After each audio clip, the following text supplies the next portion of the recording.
신약성경 12페이지 마태복음 8장 18절부터 27절까지 보겠습니다. 예수께서 무리가 자기를 에워쌈을 보시고 저편으로 건너가기를 명하시니라. 한 서기관이 나와 예수께 말씀하시되 선생님이여 어디로 가시든지 저는 쫓으리이다. 예수께서 이르시되 여우도 굴이 있고 공중에 새도 거처가 있으되 오직 인자는 머리둘 곳이 없다 하시더라. 제자 중에 또 하나가 가로되 주여 나로 먼저 가서 내 부친을 장사하게 허락하옵소서. 예수께서 가라사대 죽은 자들로 저희 죽은 자를 장사하게 하고 너는 나를 쫓으라 하시니라. 배에 오르심에 제자들이 쫓았더니 바다에 큰 놀이 일어나 물결이 배에 덮이게 되었으되 예수는 주무시는지라. 그 제자들이 나와 깨우며 가로되 주여 구원하소서 우리가 죽겠나이다. 예수께서 이르시되 어찌하여 무서워하느냐 믿음이 적은 자들아 하시고 곧 일어나사 바람과 바다를 꾸짖으신데 아주 잔잔하게 되거늘 그 사람들이 기이 여겨 가로되 이 어떠한 사람이기에 바람과 바다도 순종하는고 하더라. 27절까지 읽었습니다. 사람이 인생을 살아가는 데 있어서 참 여러 가지 어려움들을 만납니다. 어떤 사람은 우리가 보기에 쉬워 보이는 것 같지만 그러나 그 사람 삶에 들어가 보면 그 사람 나름대로 또 삶의 어려움이 있습니다. 저는 오늘 여기 이 말씀, 본 말씀 통해서 주님과 함께한 이 고난이라고 하는 주제를 가지고 말씀을 드리길 원합니다. 성경에서는 인생을 나그네 길이라고 말하고 있습니다. 여러분 나그네 길이 뭔지 잘 아시죠? 정처가 없고 정말 어디로 가야 할지도 모르고 그냥 나그네로서 이 땅에 사는 것입니다. 근데 오늘 우리가 읽어본 이 본 말씀 보면 주님께서도 그렇게 말씀하셨습니다. 인자는 머리둘 곳이 없다. 다시 말해서 거처도 없다 그 말입니다.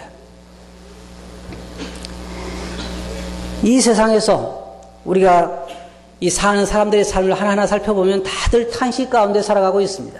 우리가 로마서에 보면 모든 피조물들이 지금까지 탄식하면서 몸의 구속을 기다린다 그랬습니다. 여기 앉아 계신 분 중에 혹시 그런 분 계세요? 나는 정말 너무너무 삶이 즐겁고 행복하고 근심 걱정이 하나도 없습니다. 그런 분 혹시 계세요? 그런 분은 오늘 이 말씀이 별로 의미가 없을 것입니다.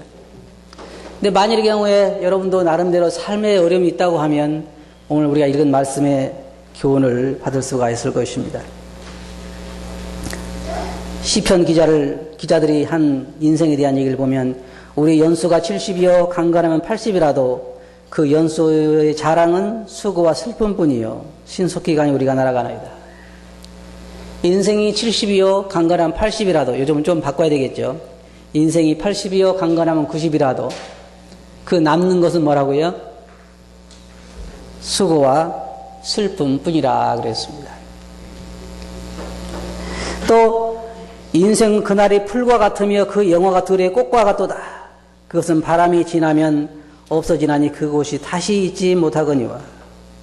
또 저희는 잠깐 자는 것 같으며 여러분 꿈 꿔보신 적 있으세요? 꿈을 꾸면 두 가지 반응이 있습니다. 하나는 뭐냐면 너무 아쉽다 하는 꿈이 있고 또 하나는 잘 됐다는 꿈이 있죠.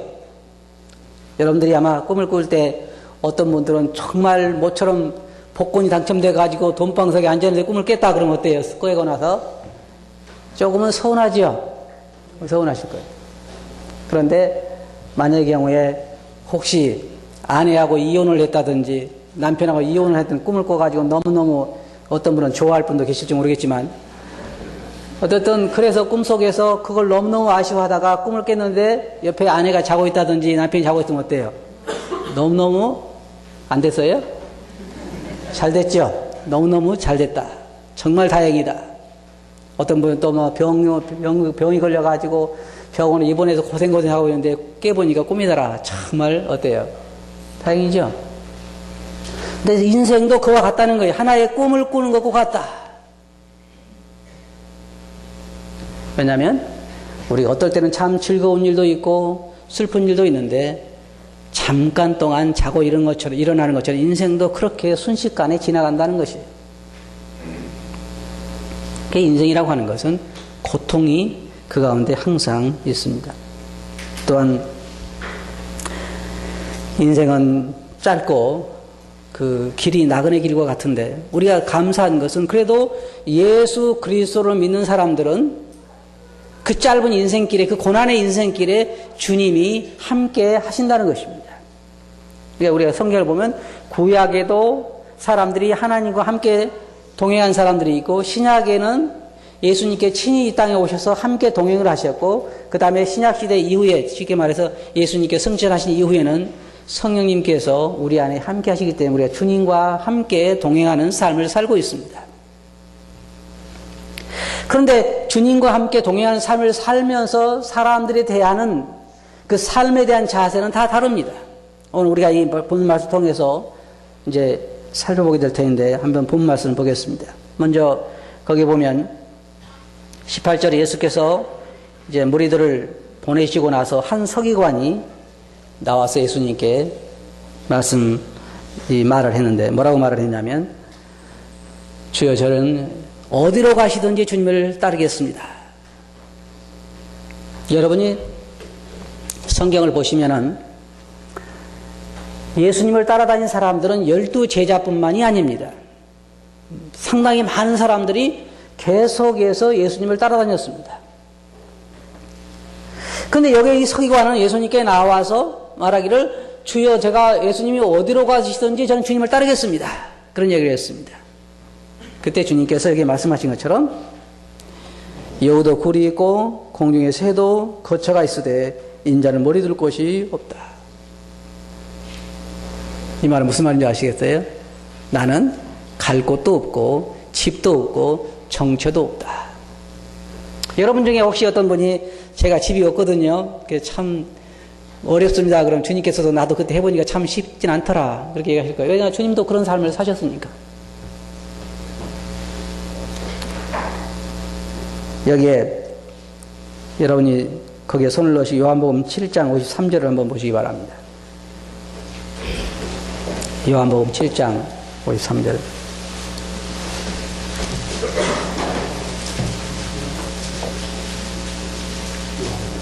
요한복음 7장 53절 더 8장 1절까지 한번 보시기 바랍니다.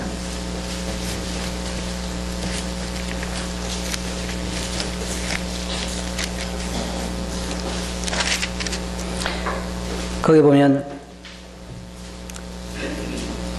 볼까요? 다 각각 집으로 돌아가고 예수는 뭐라 했어요? 감람산으로 가시다. 여러분들 한번 생각해 보세요. 친구들이 한 10명 모여있는데 저녁에 한참 놀다가 다 어떻게 하나씩 나는 집으로 가겠다고 다 돌아가고 나는 갈 곳이 없으면 어때요? 다른 사람은 다 각각 집으로 돌아갔는데 예수님께서는 어디로 가셨습니까? 뭐하러 가셨어요? 뭐하러 가신 것 같아요? 예수님께서는 말씀하신 것처럼 인자는 머리 둘 곳이 없다 그랬어요. 갈 곳이 없으셨어요. 물론 성경에 보면 우리가 다른 어떤 경우에는 산에 기도하러 가신 적도 있지만 여기에는 기도하러 가셨다는 말은 언급되어 있지 않습니다.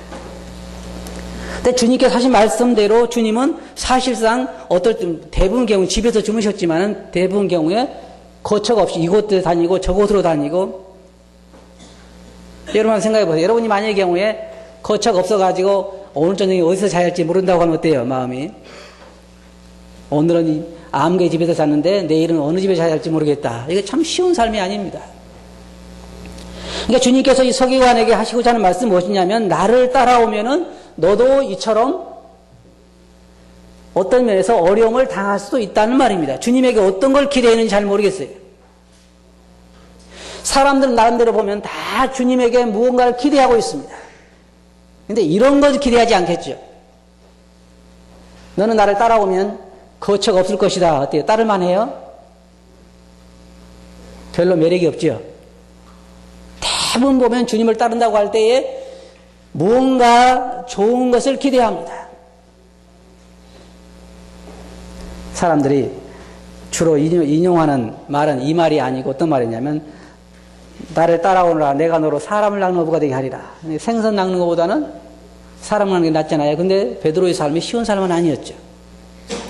주님께서 이 서기관에게 분명히 말씀하시기를 나를 따라오면 정처가 없는 그런 삶을 살 수도 있다는 것을 말씀하신 것입니다. 그 다음에 한 사람을 보면 이 사람은 말하기를 나로 먼저 가서 내 부친을 장사하게 허락하소서 그리고 와서 주님을 따르게 하소서. 어떻게 보면요 이 장례 지내는 것에 아버지가 돌아가시는 데가 장례 지내고 월반도 하잖아요. 근데 만성경학자들은 실제로 아버지가 돌아가신 것이 아니라고 이야기를 합니다. 쉽게 말해 이런 말이에요. 우리 아버지가 연세가 많으신데 아버지나 돌아가셔서 다 장례나 치르고 나서 주님을 그때 따르겠습니다. 그런 얘기를 하는 거예요. 나중에 다 아버지에게 상속받을 것도 받고 다 해결된 다음에 하겠습니다. 이 그리스도를 보면요 무슨 문제가 해결되고 나서 어느 정도 안정이 좀 들고 또 은퇴하고 나서 뭐 여러 가지 얘기들을 많이 합니다. 주님을 섬기기 위해서는 먼저 뭐가 해결된다고 해서 주님께서 여기 분명히 말씀하시기를 죽은 자들로 죽은 자를 장사하게 하고 너는 나를 따르라 그랬습니다. 그래서 주님을 따르는 것은 그렇게 쉬운 삶이 아닌 것을 우리가 볼 수 있습니다. 자, 그 다음에 이제 오늘 우리가 중점적으로 살펴보기 원하는 것은 그 다음에 있는 말씀인데 예수님께서 이제 배를 타고 건너편으로 제자들과 함께 가게 됐는데 문제는 풍랑이 심하게 쳐서 제자들이 거의 죽게 되었습니다. 여러분 주님은 이 땅에 계실 때도 굉장히 힘들게 사셨기 때문에 피곤하셨습니다. 수많은 사람들을 대해서 병 고치고 그들에게 말씀 전하시고 늘 하루 종일 그렇게 사셨기 때문에 굉장히 피곤한 삶이어서 배를 타고 건너가시면서도 너무 피곤해서 주무셨어요. 오늘 주님의 인성을 여기서 볼 수가 있습니다. 그런데 여러분 생각해 보세요. 주님께서 이제 여러분 풍랑이 새가 치는 배를 타보셨어요? 어때요? 잘만하죠? 안 그래요? 잠들만 하잖아요. 잠잘 수가 없어요. 그때는 정말 땅이 움직이지 않는다는 것이 얼마나 감사한지 흔들리는 배를 타본 사람은 알 수가 있습니다. 근데 그렇게 흔들리는 배를 타시면서 주님은 주무셨어요. 근데 제가 여기서 오늘 살펴볼 원하는 건 뭐냐면 주님이 그래도 그 풍랑 가운데 함께 계셨다는 거예요. 저는 곰곰이 생각해 봤어요. 이제 제자들이요, 우리 이야기를 좀 확대해서 보자면, 제자들은 지금 배 타고 가는데 배가 심하게 풍랑에 흔들려서 배가 빠질 것처럼 되었기 때문에 주님을 깨웠습니다. 주님, 우리가 죽게 됐습니다. 왜 돌아보지 않습니까? 근데 저는 제가 하는 것과는 영 반대 이 반응을 주님 하셨어요. 여기 세 가지 경우가 다 그렇습니다. 주님께서 내가 주님을 어디 가든지 주님을 따르겠습니다라고 말씀 드렸을 때에 주님께서는 쉽게 말하면 엉뚱한 대답을 하셨잖아요.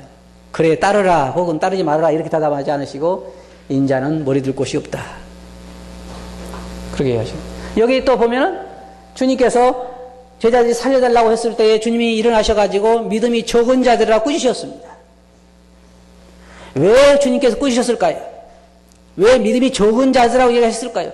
아니 죽게 됐으니까 살려달라고 하면 당연하잖아요. 그래도 주님은 제자들은 믿음이 없는 자라고 꾸짖으셨어요. 왜냐하면 생각해보세요. 제자들은 지금까지 계속해 주님께서 병자를 고치는 것, 죽은 자를 살리는 것 이런 걸 다 봤습니다. 그리고 주는 그리스도시요 살아계신 하나님의 아들이라고 이야기하고 모든 걸 다 봤어요. 그런데 풍랑이 쳤을 때에 제자들은 두려워하고 걱정을 했습니다. 주님이 함께 하신 것을 망각한 것이죠. 주님이 어떠하심을 신뢰하지 못한 것입니다. 그래서 주님께 여기에서 믿음이 적은 자들이라고 꾸짖으신 것이에요. 그게 무슨 믿음일까요? 여러분 생각해 보세요. 무슨 믿음이죠? 네? 주님이 함께 하시면 자기들이 안전하다고 하는 것을 믿지 못하는, 주님에 대한 신뢰가 떨어진 거잖아요. 여러분 생각해 보세요. 주님께서 풍랑이 심하게 쳐가지고 주님께서 바다에 빠져가지고 겨우 살아나서 야 죽을 뻔했다 야 그러겠어요? 네? 생각해보세요. 주님께서 배가 뒤집어져가지고 막 겨우겨우 살아가지고 헤엄쳐다 겨우 나가 기지맥게 나가요. 야 죽을 뻔했지 제자들하고 그러시겠냐고요. 네? 하나님 왜냐하면 주님께 지금까지 보여준 삶이 어떤 삶이냐 이거. 근데 저는 여기에 우리가 배워야 할 아주 중요한 교훈이 있다고 생각을 해요. 구약시대에도 처음에 서두에 말씀드린 것처럼 구약시대도 제자들은 주님을 따르는 신자들은 성령께서 그들을 지키시고 하나님께 그들과 함께 하셨습니다. 예를 들어서 아브라함의 경우를 한번 보십시오. 아브라함의 경우는 어땠어요? 하나님께서 내가 너와 함께 하겠다 그랬어요. 근데 우리가 여기서 착각하지 말아야 할 것이 있는데 뭐냐면 주님께서 함께 하시겠다고 한 약속은 너의 삶이 쉬울 것이라고 한 얘기가 아닙니다. 절대로 그런 얘기가 아니에요. 주님께서 함께 하시겠다고 한 말은 우리가 원하는 삶을 살 수 있다고 하는 말도 아닙니다. 주님이 우리와 함께 하시겠다는 거예요. 그런데 문제는 어디가 있냐면요. 사람이 주님께서 함께 하시지 않는 것처럼 사는 것입니다. 예를 들어서 아브라함이 애굽에 내려갔을 때에 흉년이 들어가서 애굽에 내려갔을 때에 그는 애굽의 사람들에게 자기 아내를 자기 누이라고 속였습니다. 글쎄요. 아브라함이 자기 고향을 떠날 때가 나이가 많았잖아요. 우리들보다 훨씬 많았습니다. 적어도 사라가 70이 넘었지요. 그러니까 여러분 70 먹은 할머니 참 아름답죠. 왜들 말씀 안 하셔요? 근데 아브라함은 자기 아내가 너무 아름다워서 자기를 죽일까 봐서 그러니까 착각도 보통이 아닌 것 같죠. 70도 넘은 아내가 너무너무 아름다워서 그리고 실제 아름답다고 말하고 있어요. 나이 들었다고 아름답지 않나요? 아름답지? 그래서 그 아내를 너무 아름다워 자기를 죽일까 봐서 자기 아내를 누이라고 속였습니다. 자, 그 말은 무슨 말입니까? 하나님이 함께 하셨지만은 아브라함은 하나님이 함께 하시지 않는 것처럼 행동을 했습니다. 그게 다른 거예요.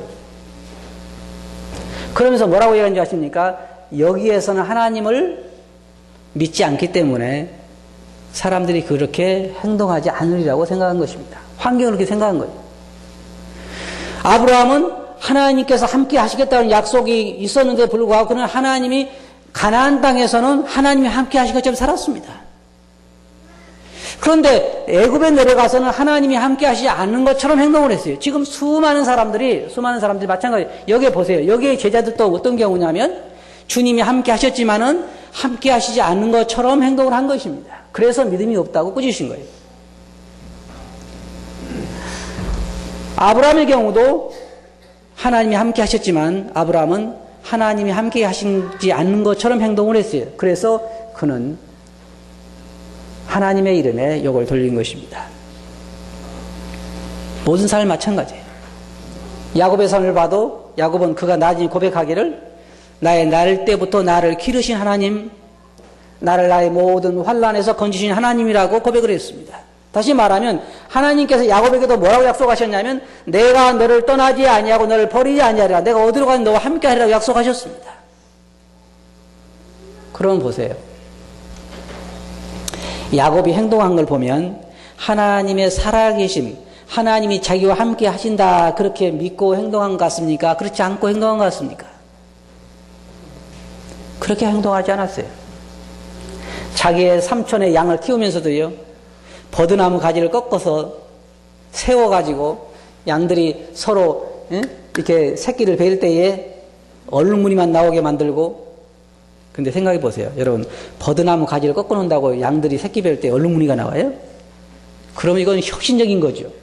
그렇잖아요? 그런 일이 있다고 그러니까 굉장히 혁신적인 거예요. 그런 게 아니에요. 다 하나님의 약속에 의해서 하나님께서 그렇게 하시는 것이지. 하나님께 뭐라 그랬어요? 야곱이 꿈을 꿀 때 하나님께서 저 무리를 다 봐라. 다 보니까 뭐였어요? 다 얼룩무늬고 다 그랬잖아요. 그게 뭐예요? 하나님께서 결국은 다 그것을 너에게 주겠다고 하는 건데, 야곱은 하나님께서 하신 약속이나 하나님께서 함께 하셨다는 걸 잊어버리고 자기가 버드나무 가지를 꺾어서 그걸 벗겨서 양이 새끼 뵐 때 옆에다 세워놓고 자기 꾀로 그렇게 한 거예요. 야곱이 자기 형을 만날 때에도 하나님께서 야곱을 어디 가든지 보호하시고 어디 가든지 함께 하시겠다는 약속하셨음에도 불구하고 짐승을 좋은 걸 골라가지고 앞에 보내고 뒤에 보내고 자기는 맨 나중에 가면서 뭐라 그랬어요? 너희 주 에서를 만나거든 이것이 무엇이냐 묻거든 야곱이 형에게 주려고 선물로 보낸 것입니다. 왜? 형의 마음을 누그러뜨리기 위해서. 그게 다 뭐예요? 인간의 꾀에 불과한 것이죠. 왜요? 야곱이 행동할 때 하나님이 함께 하시지 않는 것처럼 행동을 했습니다. 야곱이 자기의 삼촌 라반을 떠나서 도망올 때에 하나님께서 라반에게 말씀하셨습니다. 야곱에게 선한 것이든 악한 것이든 어느 것이든지 절대로 이야기하지 말아라. 그에게 손대지 마라. 사실은 야곱이 어디로 가든지 무엇을 하든지 하나님께서 하신 약속대로 하나님은 언제나 그에 함께 하셨는데도 문제는 야곱이 하나님이 함께 하시지 않는 것처럼 행동을 했습니다. 그게 문제예요. 여기 지금 이 제자들 보면요. 제자들은 주님과 함께 행동을 했습니다. 주님이 산으로 가면 산으로 가고 들로 가면 들로 가고 주님이 배를 타면 제자들도 함께 배를 타고 근데 문제는 뭐가 그들의 믿음이 없는 거냐면 주님이 함께 하시지 않는 것처럼 행동을 한 것이 믿음이 없는 거예요. 그게 믿음이 없는 거예요. 지금 사는 사람들도 마찬가지입니다. 말은 하나님을 믿는다고 말을 하지만 하나님이 계시지 않는 것처럼 행동을 해요. 그게 믿음이 없는 거예요. 사실은 믿지 않는 것입니다. 어려움을 당하는 건 마찬가지입니다. 구약시대 사람이나 신약시대 사람이나 현재 우리가 살아가는 이 세대에 있어서 그리스도인이라고 어려움이 없는 건 아니에요. 문제는 다른 점이 있는데 뭐냐면 그리스도인은 나와 함께 하신 주님이 함께 계시는 것을 믿고 사는 것이요. 안 믿는 사람들은 자기 혼자 그 고민을 하는 것입니다. 어려움이 없는 건 아닙니다. 다 똑같이 있어요. 근데 과연 우리는 주님이 우리와 함께 하신 것처럼 행동을 하느냐 이 말이에요. 그렇잖아요. 많은 경우에 그렇지 않습니다. 그러나 주님이 우리와 함께 하신다고 그렇게 성경은 말하고 있습니다. 제자들의 경우는 여기 보면 바다의 풍랑이 심하게 일어날 때에 주님이 함께 계신다는 것을 망각한 것 같아요. 아니 주님이 함께 계셨어도 그 능력을 의심한 것입니다. 그러니까 나중에 뭐라 했습니까? 주님께서 일어나가서 바다야 잔잔하라 그랬을 때 제자들이 뭐라 했어요? 저가 뉘기에 바람과 바다도 순종을 하는 것. 다시 말하면 무엇이에요? 주님이 자고 계시긴 하셨지만은 설마 바다나 바람까지도 통제할 수 있는 분이라고는 생각하지 못한 것입니다. 그렇게 생각하지 못한 거예요. 그러니까 염려한 거예요. 근데 주님께서 일어나셔서 바람과 바다를 꾸셨을 때 그들은 뭐라고 말했냐면 저가 뉘기에 바람과 바다도 순종하는 거. 오늘날 우리도 이 제자들의 경우와 똑같은 환경 가운데 살고 있습니다. 어떻게 보면 우리도 직장 생활에서 요즘 다들 말하기를 직장 생활이 너무 힘들다고 말합니다.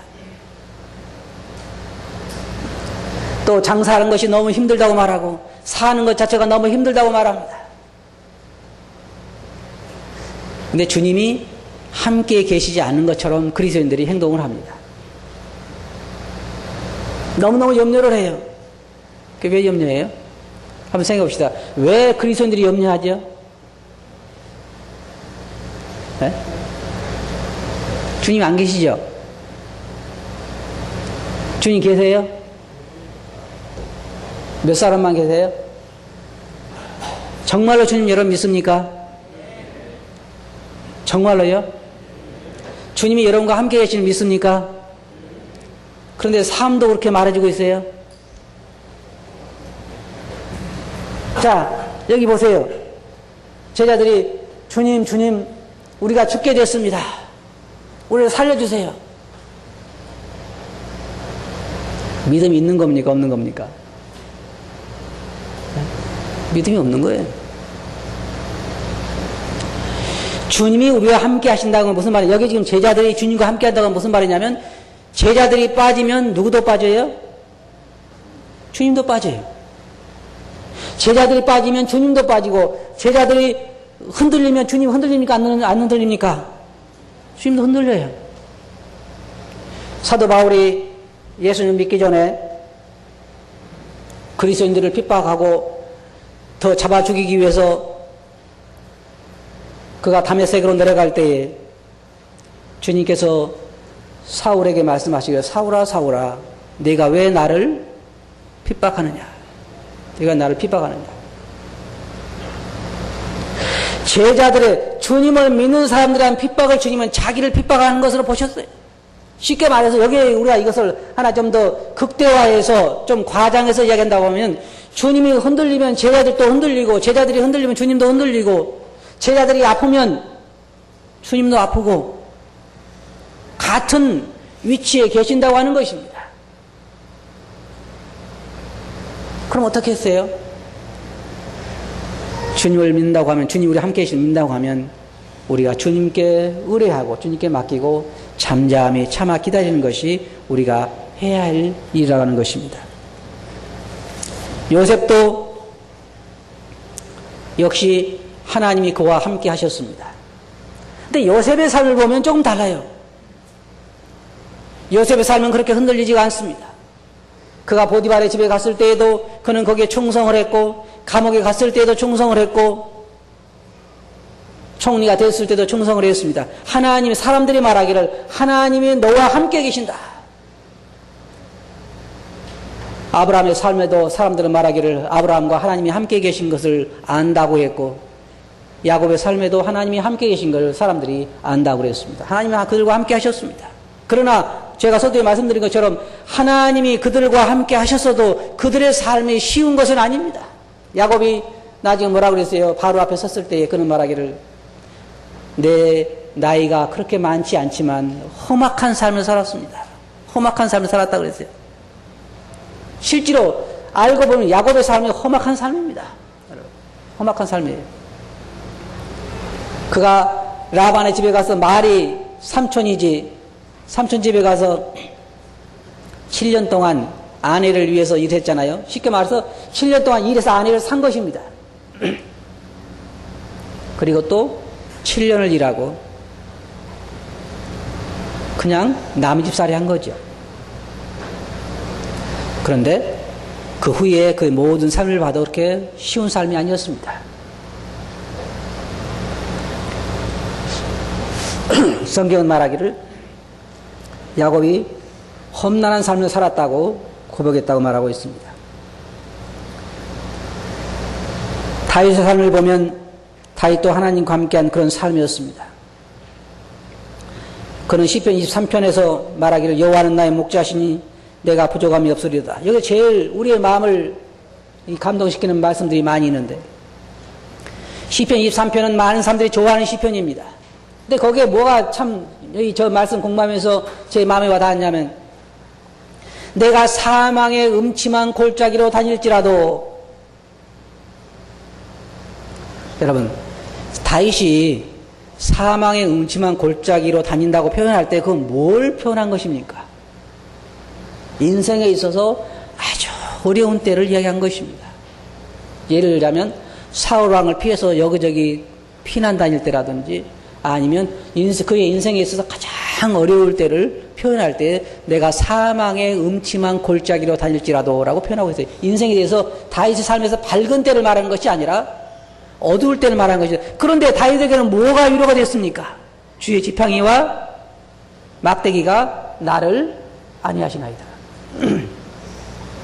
그러니까 다윗은 자기 삶에 있어서 어려울 때에 뭘 인식을 했어요? 하나님이 나와 함께 하신다는 것을 인식을 했습니다. 그래서 사망의 음침한 골짜기로 다닐지라도 내가 해를 두려워하지 않을 것은 주의 지팡이와 막대기가 나를 안위하시나이다. 그러니까 그 힘들고 어려운 때에도 주님이 함께 하신다는 것을 그는 들을 수가 있고 느낄 수가 있다는 것입니다. 그게 우리 그리스도인들이 다른 점이에요. 세상 사람들도 사망의 음침한 골짜기로 다니고 우리도 사망의 음침한 골짜기로 다닐 그런 어려움을 당할 때도 있지만 우리에게 중요한 건 뭐냐면 우리는 주님의 지팡이와 막대기의 소리를 듣고 안위를 얻는다는 것입니다. 그게 그리스도인의 다른 점이에요. 여러분들이 예를 들어서 직장에서 5명한테 너희들 이제 다음에 한 달 후에는 잘린다 하는 통보를 받았다고 해봅시다. 그러면 자 보세요. 그 5명 중에 그리스도인이 2명 있고 3명은 안 믿는 사람이에요. 그러면 3명, 이 5명이 서로 다를까요? 안 다를까요? 여러분 어떠해야 된다고 생각하십니까? 뭐 별 다른 게 없어요? 잘린 거 마찬가지고 먹고 살 거 마찬가지고 염려 마찬가지고 다 같나요?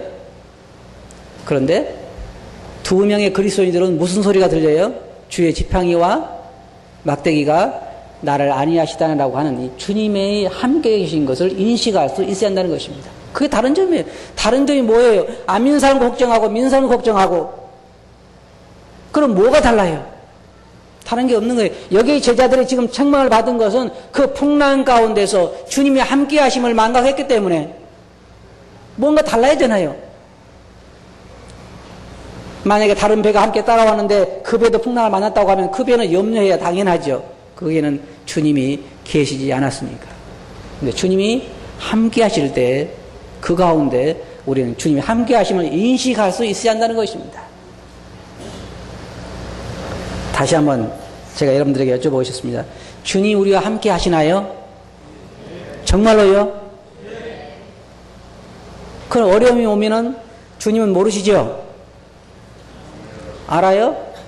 알아도 별 도움이 안 되죠? 안 그래요?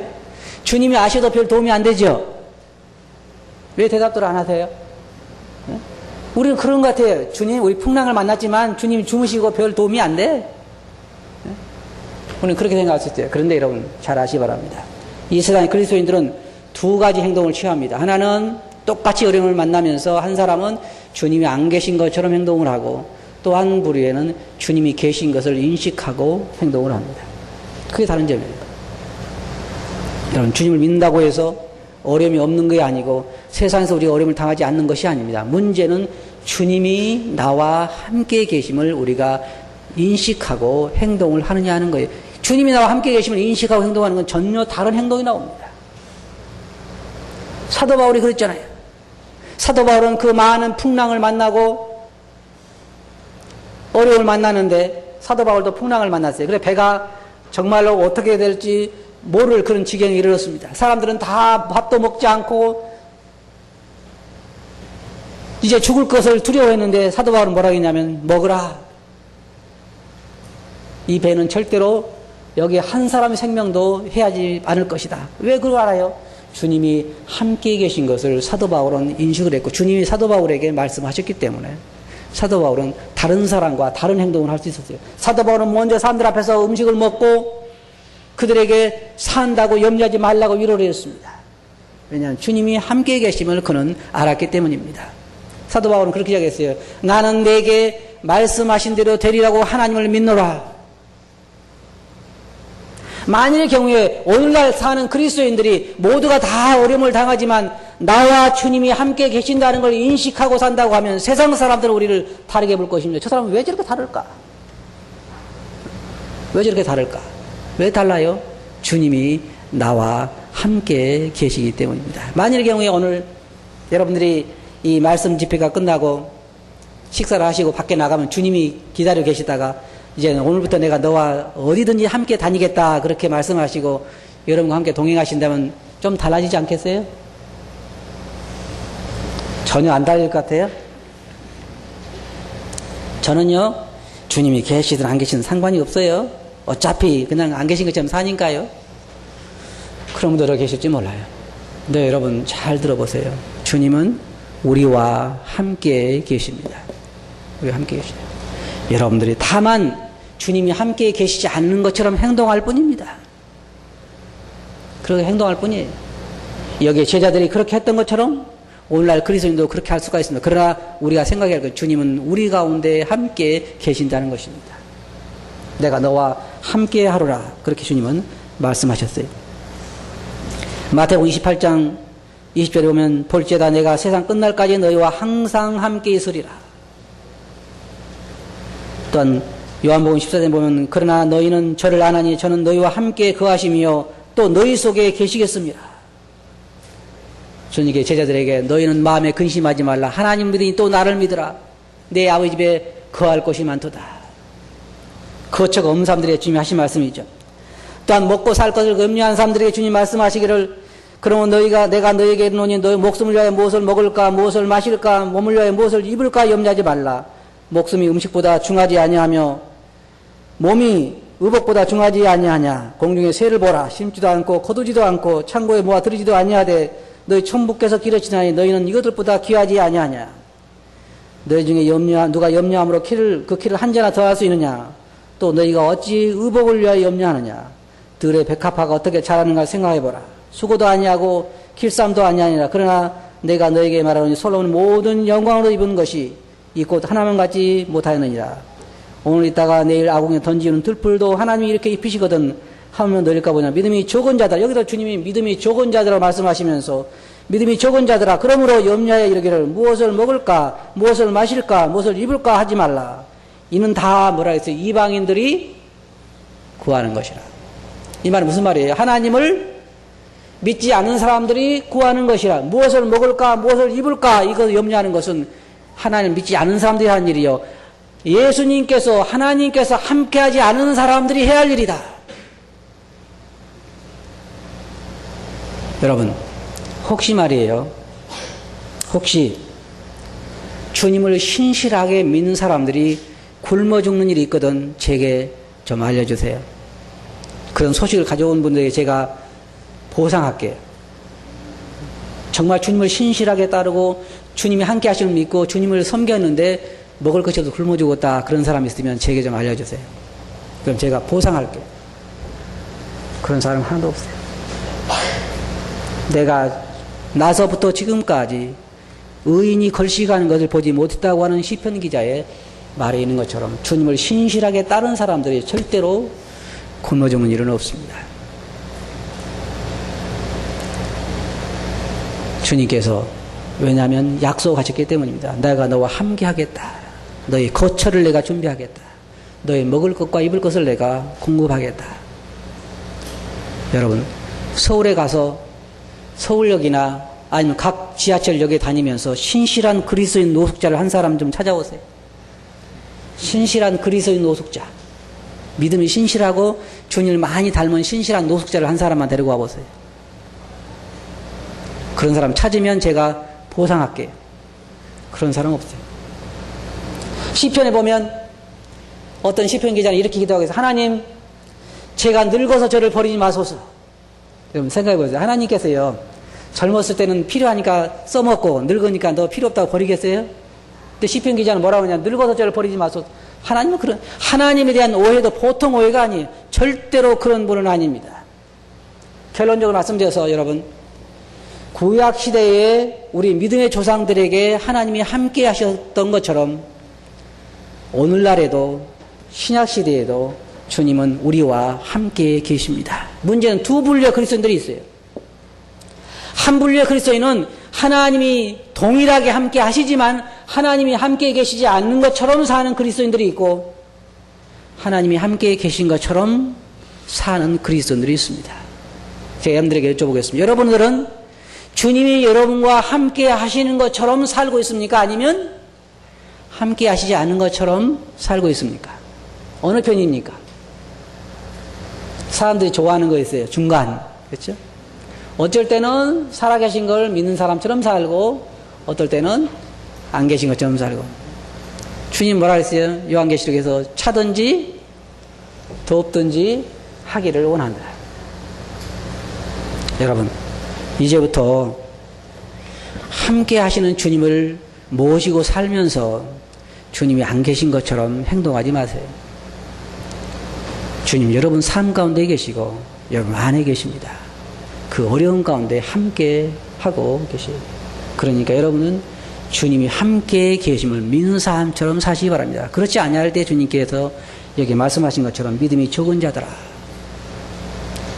주님이 함께 하심을 의지하고 함께 하심을 믿는 사람처럼 그렇게 사시기 바랍니다. 그렇게 사시겠어요? 네, 기도하겠습니다.